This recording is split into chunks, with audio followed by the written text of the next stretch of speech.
Ya, assalamualaikum warahmatullahi wabarakatuh. Nah, balik lagi sama kita. Kita kedatangan tamu lagi nih. Ada Bang Gibon dari Gunung. Bang Gibon, kumaha kabarna? Alhamdulillah sehat. Sehat, alhamdulillah. Jadi sibuk apa nih? Sibuk apa nih sekarang nih? Asik. Sekarang sibuk ini sih, masih seputar ngeband sih utamanya. Ngeband, masih aja ngeband nih? Masih. Zaman dulu, anjir, gua udah enggak tuh. Lagi proses bikin album sekarang. Oh, oke. Bikin album kedua. Terus masih seputar produksi di bidang clothing. Oh, clothing juga masih main? Terus sama iseng-iseng bikin konten YouTube loh. Jadi main ke alam juga gitu ya? Iya, main ke alam juga sama. Ya emang hobinya alam gitu kan. Jadi udah aja kita gaskan aja gitu kan. Terus selain itu apa udah itu aja? Masih itu aja? Masih itu aja, seputar itu aja sih. Band, clothing, sama YouTube. Iya. Anjing. Ngarang musiko anjing. Digas terus. Jadi katanya lagi garap album kedua ya? Ya, garap album kedua. Kalau boleh tahu bocoran isinya kontennya kayak gimana sih? Oh, tema ya. Temanya Maksudnya, kan tema. kemarin kan wah galak banget ini keras gitu. Pertama kan keras deh. Pasti sama sih. Jadi album kedua ini menceritakan tentang ikatan kita ke Tuhan, Anjing berat. manusia dan alam semesta. Asik. Masih seperti itu. Sedap. Aduh. Karena di agama gua tuh bukan tentang ikatan kita ke Tuhan aja, ke lingkungan juga kita harus punya dampak positif. Betul. Iya gitu. Apalagi kita harus menjalin hubungan baik ke sama manusia, ke alam juga. Ya contohnya, walaupun kita tidak punya distribusi yang lebih besar, ya sedikit juga kita harus bisa jaga alam. Harus ada kontribusi gitu. Untuk alam Kita banget ya. Pede aja dulu. Intinya kebaikan akan melahirkan kebaikan gitu. Amin. Ya semoga gitu. Jadi selain di fokus di band, bikin YouTube juga. YouTube-nya Tentang alam sih. tentang alam juga. Lebih kemana nih unsur alamnya nih? Unsur alamnya lebih ke ini sih, untuk sementara ini kita mencoba membantu membelokkan para wisatawan lah, membelokkan para wisatawan dalam artian puncak itu di Iya. identik dengan dingin gitu. Jadi butuh yang gimana gitu. Jadi mungkin Butuh mantap gitu. jadi mungkin upaya Kang Gibon buat ke puncak tuh jadi pariwisata yang positif bukan betul. Jadi kan ceritanya negatif. Ya. Berarti explore ini dong. Explore tempat-tempat wisata yang udah ada gitu. Oke. Tempat wisata yang udah ada di khususnya puncak lah, Bogor lah gitu. Kayak gitu sih. Gitu ya. Udah apa aja tuh? Udah kemana aja yang udah? Ya baru kita emang baru kita jalan ke Curug Bidadari kemarin, terus Curug Panjang dan sekitarnya, terus sama Goa Garunggang gitu kemarin. Bukannya Curug Bidadari itu sempat ditutup?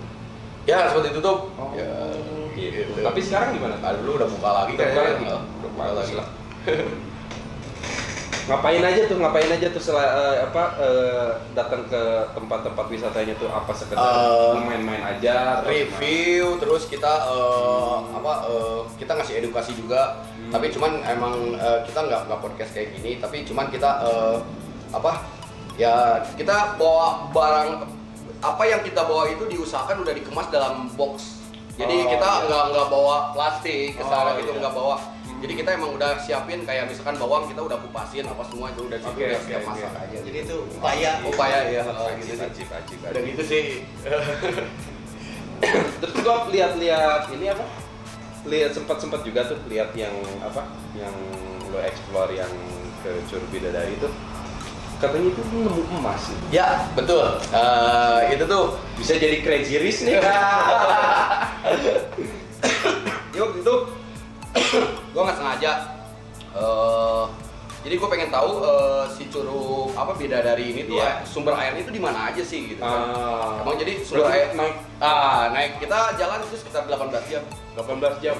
Nah di situ jadi gue jalan itu bukan sekali dua kali ke daerah itu gitu.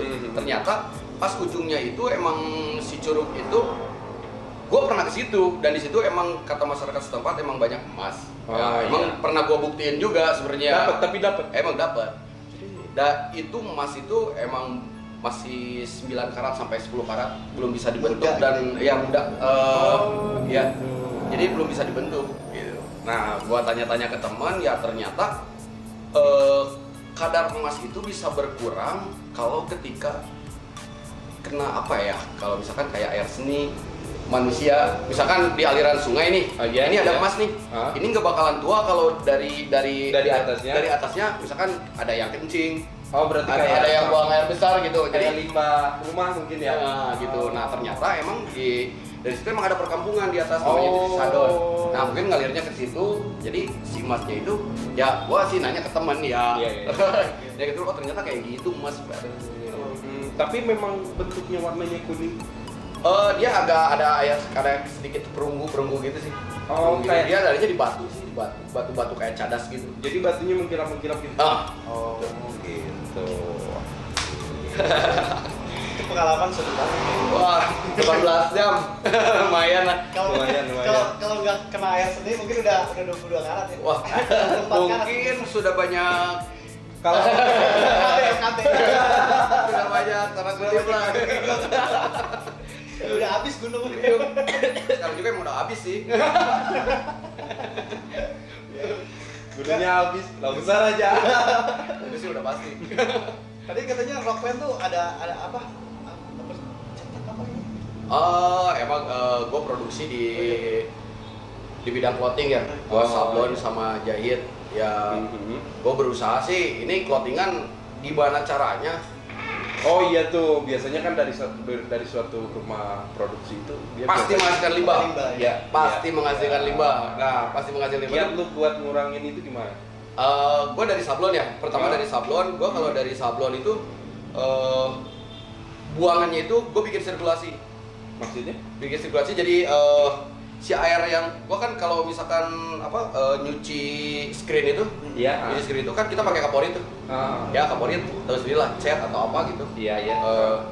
Jadi kita bikin 4 kobak. Jadi yang pertama kita pakai di bawahnya itu pakai injuk, batu geolit, terus pakai injuk lagi, baru pakai koral, baru injuk lagi. Itu kobak pertama tuh. Kobak pertama. Oh nggak cukup sampai di situ? Enggak. Kobak kedua kita pakai ijuk, koral, batu geolit, itu lagi sama. Masih sama. Ya, ketiga juga sama. Dan kobak keempat, gue bikin kayak spin tank gitu. Cuman kayak kolam-kolam gitu. Nah, gua tes, gua naruh ikan di situ dan ternyata hidup. Berarti aman ya? Insya Allah aman sih. Sejauh ini emang belum ada tes pH gitu. Yang lebih ilmiah lagi. Gue belum tes pH sih sebenarnya. pH ini kalau ikan itu di situ hidup gitu. Makanya gue ikan juga hidup, berarti gue agak nyaman juga sih. Untuk limbah konveksi paling kayak warga setempat gitu, terus termasuk nyokap gue kadang dibikin kayak kesetan gitu. Yang suka dijual di pasar. Dibikin kesetan, terus dibikin pot bunga. Jadi si kain-kain yang sebesar gini tuh dibentuk jadi kayak dimasukin ke semen dulu, ke semen, nanti dibentuk kayak pot bunga. Nah itu bisa dibikin pot bunga. Bentuk sejauh ini kayak gitu. Itu tuh kalau nggak salah namanya blowbor ya. Dulu gue sempat main gue kayak gitu. Tapi gue bikin sendal. Tapi gue mainnya batik doang. Batik. Batik. Cuman seiring perkembangan waktu ya akhirnya usaha kita bukan bangkrut sih, bukan. Kita aja. Kita ya aja gitu udah. Ya dulu sempat galau sih untuk masalah ini.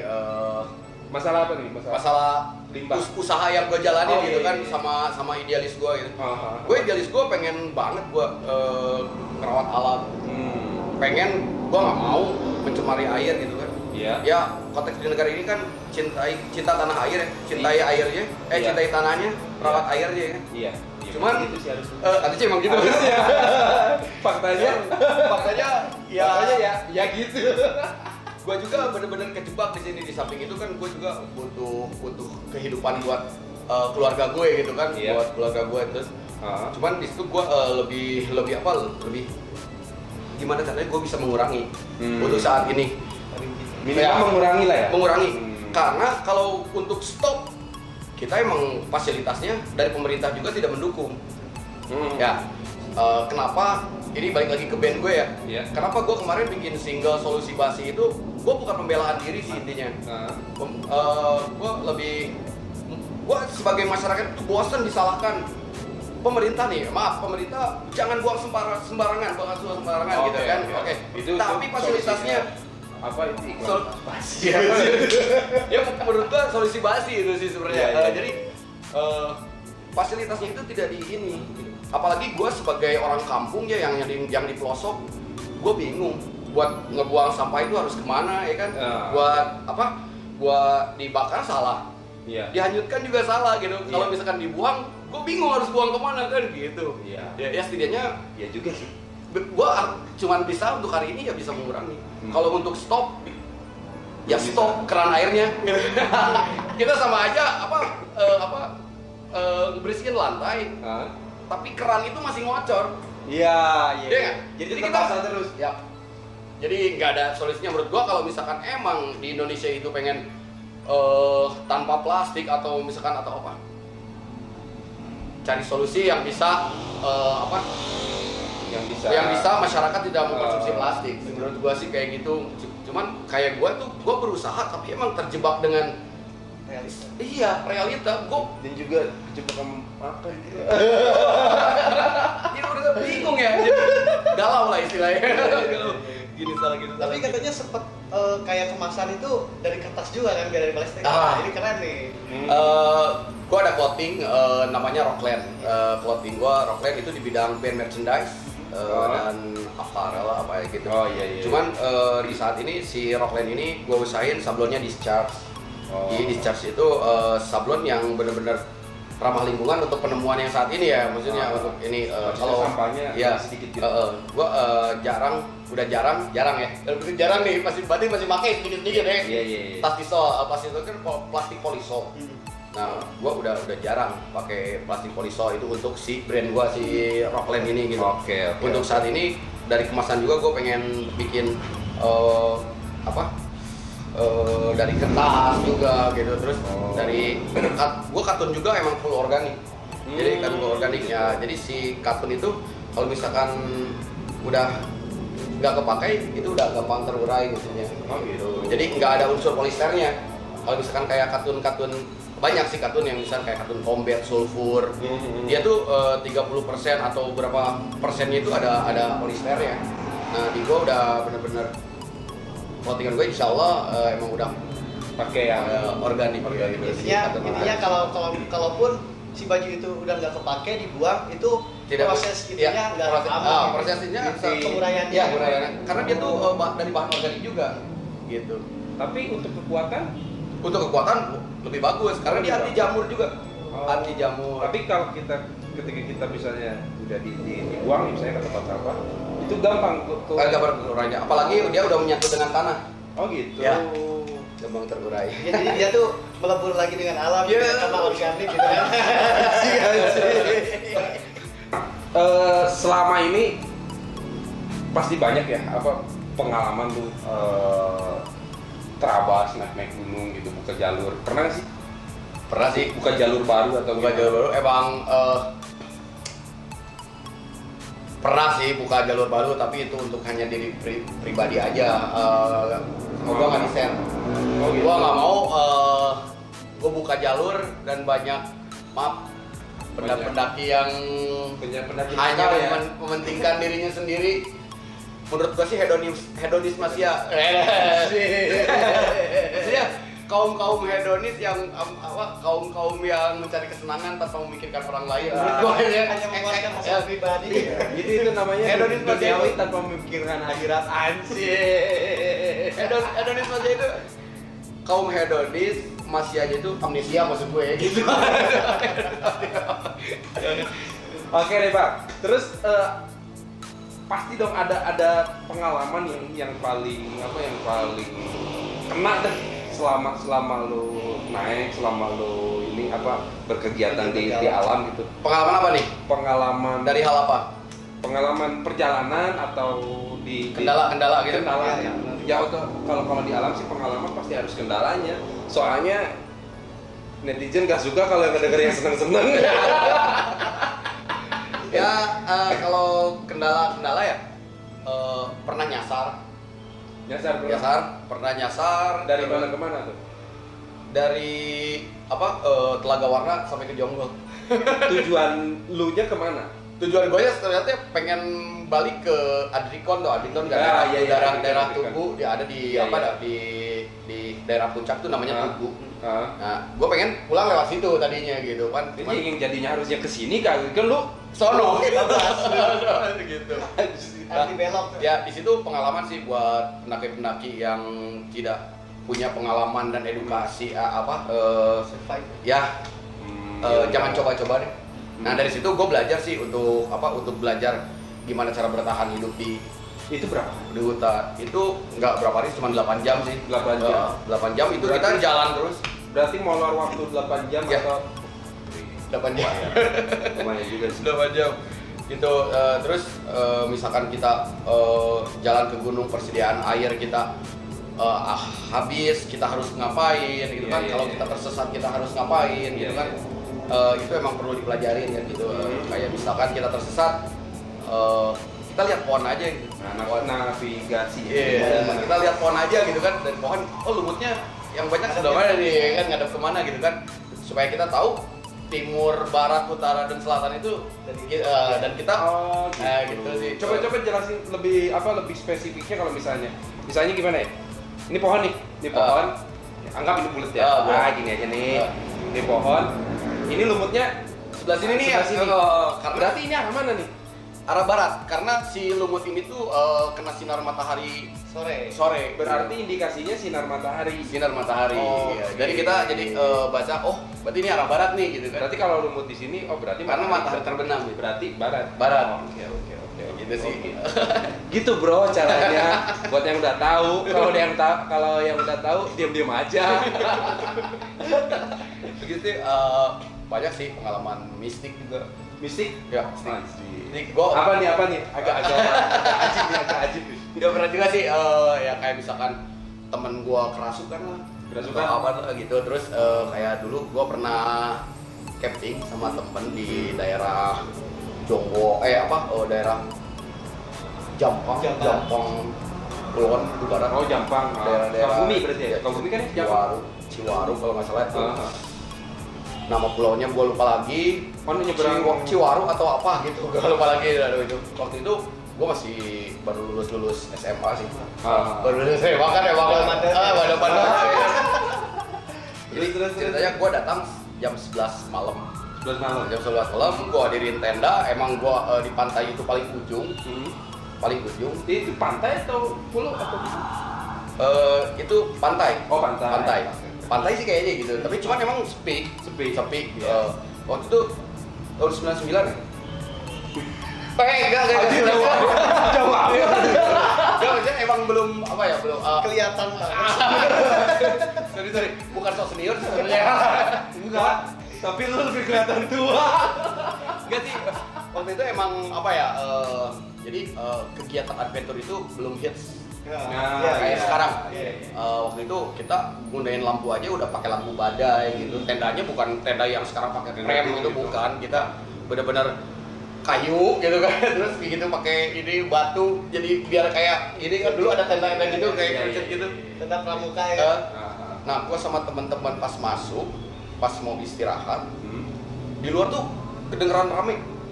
Woi, sebelah sini, sebelah sini. Kata gue nih ada orang lain nih baru datang gitu kan. Iya. Akhirnya gua cek, nggak ada bro. Tapi rame. Sepi. Pas gua Enggak kedengerannya tapi nggak kedengeran pas gua keluar. Pas lu ngedenger tuh itu kedengeran Rame banget. banyak banget orang. Woi sebelah sini. Gimana sih orang yang baru datang ya kan? Rinding gitu, sih. bener-bener. Banyak orang berarti kali di sini. Pas gua keluar, nggak ada. Gue nggak ngomong ke anak-anak ya kan. Nah, mungkin gue doang nih yang denger itu kan. Pas gue masuk lagi.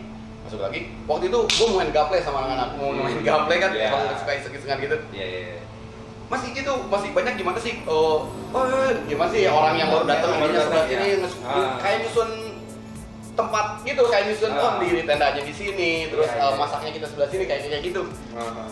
Gua tanya ke temen, lu denger nggak? Denger kayak gitu kan. Itu Bon, kayaknya orang Jakarta sih kan ngomongnya Sunda, ngomongnya kan bahasa Indonesia gitu kan, kalau gua kan Sunda gitu. Cek yuk, gua gituin kan ke anak-anak gitu kan, cek yuk gitu. Tapi sebelumnya itu lu udah ngecek? Udah ngecek sebenarnya. Tapi lu pengen mastiin lagi? Pas gua keluar sama anak-anak, ya kita ketakutan. Karena emang nggak ada orang sama sekali. Akhirnya gua sampai nggak bisa tidur sama anak sampai pagi. Udah gitu sekitar jam 1:30 lah. 1:30 kita tidur sedikit. Kita terjaga tuh kita langsung beres-beres, cabut langsung balik aja. Terus kita kan emang belum saraf belum apa ya. Terus ada warung. Gua ngobrol sama warung. Kata nginep di mana? Gitu. Di tenda di mana? Di sebelah sana. Kalau kata orang Sunda mah wanian gitu kan. Wanian ya gitu kan. Ini berani amat gitu. Kemarin aja 11 orang di situ anyut semua. Anjing. Jadi camping di situ, jadi sebulan yang lalu itu orang Jakarta ada yang 11 orang hanyut di situ. Anjing, gue merinding itu di situ, gue bener-bener dari situ. Terus di situ lu kondisi masih pada bocah lah. Di situ gue udah lama banget gue nggak mau ke gunung, nggak mau camping. Di situ agak trauma lah sedikit. Mending pas ditengok keluar tenda janda ya kan. Aduh, beda lagi kalau itu urusannya ya kan. Gitu. Dah, gitu kita langsung balik kanan aja. Langsung cabut aja. Berarti itu camping hancur lah. Enggak hancur sih, justru itu yang jadi pengalaman kan sekarang diceritain ya kan. Iya sih. Memang pengalaman yang menyiksa itu memang nggak pernah lupa ya. Mau sampai kapan juga kita bakal nempel. Iya. Itu sih baru seperti itulah pengalaman itu nyasar. Kalau misalkan emang kayak kekurangan makanan kita emang harus tahu aja sih. Tahu aja apa yang harus dimakan kan gitu. Ada yang misalkan ya banyak lah sekarang mah edukasi kayak gitu kan. Lu bisa cek di mana aja kan gitu kayak apa. Jangan sampai kuku jadi biru ya. Kalau kuku udah biru tandanya lapar. Mending kuku biru doang ini tandukan. Tapi beda men, kameramen gua kalau lapar beringas. Iya, dia tandukan. Tapi gua aja ngobrol. Buat ke depan nih, gimana? Apanya nih? Apa dulu nih? Dari segi apa nih? Kalau dari band dulu deh, ya enak band dulu. Harapan berarti. Harapan band gua sih ya tidak muluk-muluk. Semua juga tau lah ngeband tujuannya apaan? Untuk duitnya. Itu sih bonus dari Allah sih menurut gua. Gua ngeband intinya semoga pesan gua nyampe lagi sampai ke tempat sasaran dari intinya gitu. Intinya ini aspirasi lu gitu. Ya, apa yang pengen gua teriakin ini? Nah intinya kemarin terakhir gua bikin single Solusi Basi. Itu gua berharap banget pemerintah dan masyarakat itu benar bisa bersatu, baru masalah ini bisa terpecahkan sih untuk masalah sampah ya. Dari pemerintahnya menggalakkan ini, terus masyarakatnya nggak ngedukung, sama aja. Iya sih, jadi nggak klik. Ya betul, ya itu emang benar harus bener-bener kompak. Menurut gua sih kompak ya gitu ya, menurut gua kompak kalau misalkan. Itu terus kadang-kadang edukasi tentang sampah itu pemerintah juga emang kurang sih menurut gua ke masyarakat. Menurut gua sih gitu, ya intinya sih edukasi. Itu pengalaman, bener-bener pengalaman banget. Misalkan di depan rumah gua kan ada kali gitu, ada kali gitu. Terus ada tetangga gue gitu, kampung gua buang sampah di situ. Gua sempat tegur sih, jangan buang sampah di situ dong gitu kan. Ya dari apaan sih, lu mah gini-gini aja ribet, ginian aja ribet gitu, hal yang kecil aja ribet. Berarti kan edukasinya kurang. Edukasinya kurang. Menurut mereka itu sampah itu nggak ada dampaknya. Gitu kan, padahal tahu sendiri lah sampah itu dampaknya memang luar biasa gitu. Maksudnya ya buat pemerintah kasih edukasi juga buat ke pelosok-pelosok nih, yang terutama pelosok sih. Iya sih. Menurut gua kalau di kota mah kan emang udah ada dinas kebersihan ya. Cuman kadang maaf nih, dinas kebersihan juga kadang untuk masuk kampung nggak mau mereka gitu. Kadang maaf kalau nggak ada TV ya yang bisa menguntungkan mereka. Kalau nggak ada ini ya, kalau nggak ada ini. Iya sih benar. Soalnya gue emang pernah pengalaman, maksudnya pengalaman artian gue pernah bikin pergerakan sama anak-anak. Pernah bikin pergerakan sama anak-anak, gue bersih kali yang ada di kampung gue. Benar ada di kampung gue berjalan 8 minggu sama anak-anak. Gue bingung dong, sampah ini harus dikemanain? Gue sama. Gue waktu itu bikin konten di daerah belakang sebelah sana lah di kali itu. Itu kalinya asik, enak banget itu. Tapi banyak sampah di situ. Nah, itu gue pengen bersihin. Gue nggak muluk-muluk sih. Ya gue bisa sedikit aja dulu ya daripada enggak. Gue pengen bikin pergerakan itu, ajak masyarakat di situ pengen. Yuk sampahnya dibersihin. Tapi ya itu gue juga bingung. Ini mau dikemanain? Ya. Sedangkan jalurnya aja, jalan ke situnya aja, gue nyebrang airnya juga lumayan. Apakah gue bakar aja gitu yang jadi polusi lah gitu ya? Ya gitu. Nah kemarin tuh gue sempat sama anak-anak jalan 8 minggu. Akhirnya gue tahu kan di program di desa gue tuh ada namanya program apa lupa namanya tuh, dia tuh cuma pokoknya bergeraknya tuh di bidang menjaga ekosistem. Gue sounding lah ke pemerintah ya, maksudnya ada aparat desa gitu. Pak ini gimana soundingnya gini-gini. Akhirnya ketemu sama beliau, kata beliau ya udah kumpulin aja dulu, nanti kita yang ngangkut. Setelah gue kumpulin sama anak-anak si sampahnya shit menurut gue sih bener asli. Gue di situ emang agak sakit hati sih sebenarnya. Jadi pas udah sampahnya ngumpul, sampahnya kumpul, terus gua kabarin, dia bilang maaf kita buat pengangkut sampah. Gokil dong. Ya, terus? Dia yang ngejanjiin kumpulin dulu nanti kita akhirnya nol besar. Udah gitu ngasih solusi-solusi yang menurut gua basic. Nah akhirnya gua sama teman-teman berunding ini sampah kemana nih? Akhirnya gua punya teman, dia juga emang bergerak di sampah, terus dia suka dititip ke dinas kebersihan. Akhirnya pas gua seneng dong. Akhirnya gua masukin ke bak mobil terbuka. Ternyata bayar. Oh ternyata bayar ya? Emang iya. Oh ternyata bayar ya? Oh gua bingung gitu, bayar berapa ya? Akhirnya gua patungan juga sama anak-anak. Akhirnya dari situ maaf ya, mungkin anak-anak kecewa atau apa gitu, jadi karena mungkin kecewa itu karena udah ada janji, ya udah kumpulin aja dulu.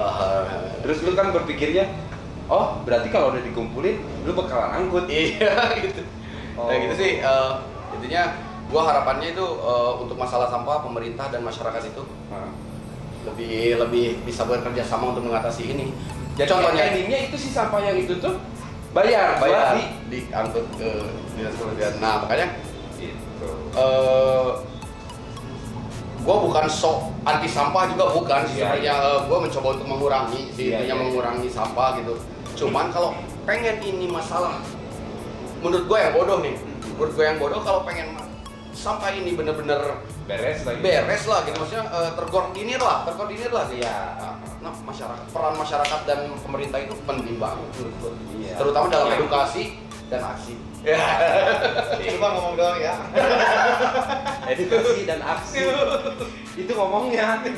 Buktinya bete juga gue. Jadi kesannya gue tuh jadi orang munafik gitu.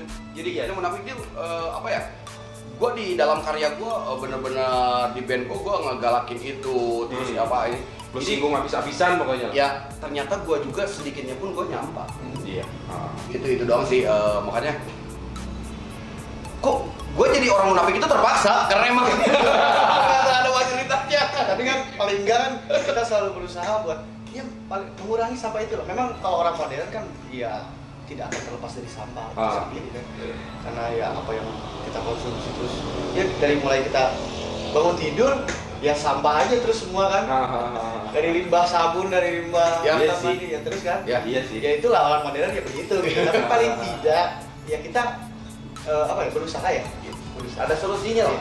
Ada solusinya tuh gimana gitu, harus gimana menurut gua sih yang bodoh ya itu pemerintah sama masyarakat itu harus punya peran yang sama untuk mengatasi ini. Tapi kalau misalnya menurut lu dari solusi yang skalanya kecil aja, harus gimana sih? Menurut gua sih solusi kecilnya kurangin sampah plastik satu kali pakai. Gitu. Kurangin sampah plastik ya, terutama plastik satu kali pakai, yang satu kali pakai itu kurangin. Tapi kan banyak juga gitu ya sampah-sampah plastik yang memang dicari gitu. Maksudnya dicari itu kayak yang bisa di recycle gitu. yang kayak botol bukan minuman mineral yang gelas gitu. Itu kan dia ada nilai jualnya. Mungkin lebih yang kayak gimana ya? Kayak plastik ciki mungkin gitu, snack kayak gitu mungkin ya. Karena memang itu setahu gue sih ya, itu nilai jualnya juga. Mungkin ada nilai jualnya, tapi untuk ngumpulin 1 kilo itu pasti harus segimana ya? Katanya itu bisa juga ya buat diolah jadi plastik yang hitam itu kan? Ya bisa sih sebenarnya, bisa sih. Tapi yang ngumpulinnya itu kayaknya bisa sih dibikin kayak cornblock. Cornblock. Oh iya pernah gue bikin cornblock gitu bisa sih. Cuman emang karena emang mungkin apa prosesnya ya, orang mikir kadang kan maaf bukan gua ngejudge anak-anak sekarang sih ya, termasuk gua juga emang kadang ya penyakitnya malas. Iya sih, pengennya instan kan. Iya. Zaman sekarang tuh emang di konsepnya instan. Iya. Jadi ke pola pikir juga ngaruh sih. Jadi pengen instan gitu. Gitu sih. Ini panjang nggak? Wajar. Gue selalu berapi-api sih sebenarnya. Cuman ya gue juga ya itu ya, kayak tadi gue bilang gue munafik karena terpaksa gitu. Ya sekarang sih apa yang gue lakuin walaupun kayak lilin gitu, tapi gue berharap gue selalu menyediakan lilin-lilin yang banyak, walaupun gue setidaknya bisa menerangi walaupun diri gue habis terbakar gitu. Anjing. Denge tuh bro. Denge. Asam ini romantis. Enggak, kirain gue nggak sesastra itu ya bahasanya anjing. Ternyata dia bahaya juga. Ada ini kelepek-kelepek. Tapi menurut gua ya apa yang lu lakuin itu kecil tapi efeknya ya besar. Jadinya kan dia segala sesuatu mulai dari individu dulu kan. Ya individu paling enggak yang gua bisa lakuin sekarang tuh ini gitu. Paling enggak ya gua nggak bisa lepas dari sampah ya, kita orang modern setiap terus memproduksi sampah setiap waktu gitu. Tapi paling tidak ada upaya gitu kan. Itu udah keren banget. Buat ukuran manusia modern yang sekarang ya udahlah ini sampah doang ya kan, yang begini doang. Segalanya bisa dibeli gitu kan, mereka membeli itu selalu begitu. Padahal ya setidaknya kita mengulur waktu bumi hancur. Iya enggak? Ada setiap 100 tahun hancur gitu kan, rusak. Dia 100,1 hari. Gitu lah, Minimal gitu ya, minimal 1,1. Semoga jadi amal ibadah ya. Amin. Amal ibadah yang cuma 0,1 ya. Apa ya amal ibadah sih ya kita nggak tahu kan. Gitu sih, pesannya terutama apa ya, bukan gua soal agama juga atau apa sih. Jadi emang di agama gua khususnya Islam ya emang benar kita tuh emang harus hablum minallah hablum minanas gitu, ikatan kita ke Tuhan dan ke sesama gitu kan, apa lingkungan juga atau apa gitu. Jadi emang harus ya ada lah sedikit misalkan apa ya, anadopatu minal iman gitu kan. Kebersihan adalah sebagian dari iman. Kalau misalkan kita emang tidak menjaga kebersihan sama sekali, imannya itu patut dipertanyakan bro menurut gua. Dalam itu. Geli gua di sini. Masih banyak tanda tanya. Geli gimana ya? Itu sih untuk masalah sampah itu sih. Untuk masalah band, ya gue berharap ya kayak tadi kayak gue bilang, setidaknya ya band gue bisa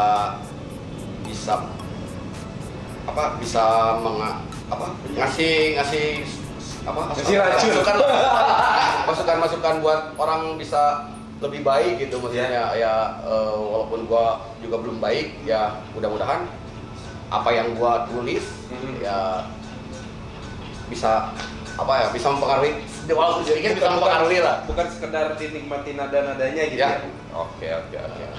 Terus Bang gini Bang, kalau buat ini buat si Rockland nih, harapan lu ke depan, lu kan brand fashion nih, Ya. fashion tapi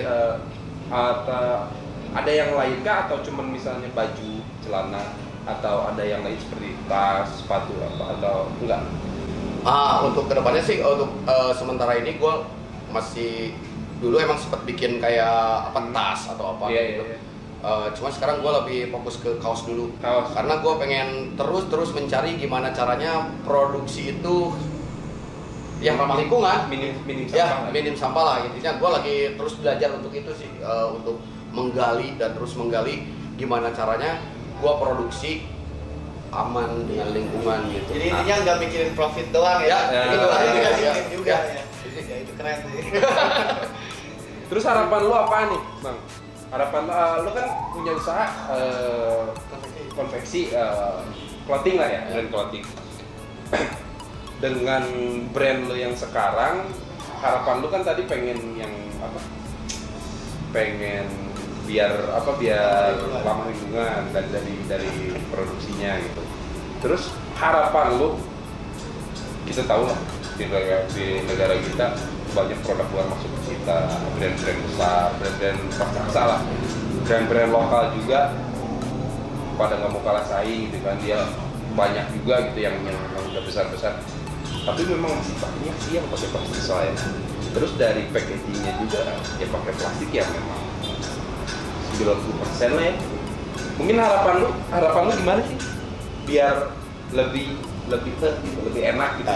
Ya makanya kayak tadi gue juga belum sepenuhnya lepas dari plastik sih sebenarnya ya. Iya. Belum lepas dari plastik belum sepenuhnya. Iya. Ya cuman buat teman-teman nih, ini pengalaman gue nih. Dulu gue produksi benar-benar pure pakai kertas. Terus banyak, Mam, pakai ini dong, pakai plastik biar nggak kena hujan atau apa gitu kan, biar ininya. Ya ini sih menurut gua tugas pemerintah ya, cari solusi. Ya, tetap cari solusi gitu ya, tetap cari solusi gimana caranya ada produk yang ramah lingkungan dan itu tahan air. Ya kayak gitu sih sebenarnya. Dan harapan pribadi gua besar itu untuk diri pribadi gua, gua bisa bermanfaat bagi orang lain. Sejauh ini gimana? Ini masih payah. Susah sih kalau untuk mengaplikasikannya, itu emang perlu perjuangan yang benar-benar. Wih, gila. Kita dari M gitu ya. Ya, satu malas. Oh, malas. Satu malas, lu harus siap dimusuhin sama orang. Terutama sama orang-orang yang belum mengerti tentang ini kan. Oh iya, orang-orang kayak gitu kan biasanya mereka bilang, "Aduh, munafik." Iya, gitu sih. Sok bersih katanya. Sok bersih. Ya kalau udah kotor aja kali kayak gue. Ya anjing. Ya kotor lu aja. Ya mungkin segitu aja ya pembahasan dari kita. Makasih juga nih Bang Gibbon udah datang ke sini ya. Sama-sama. Capek datang ke sini.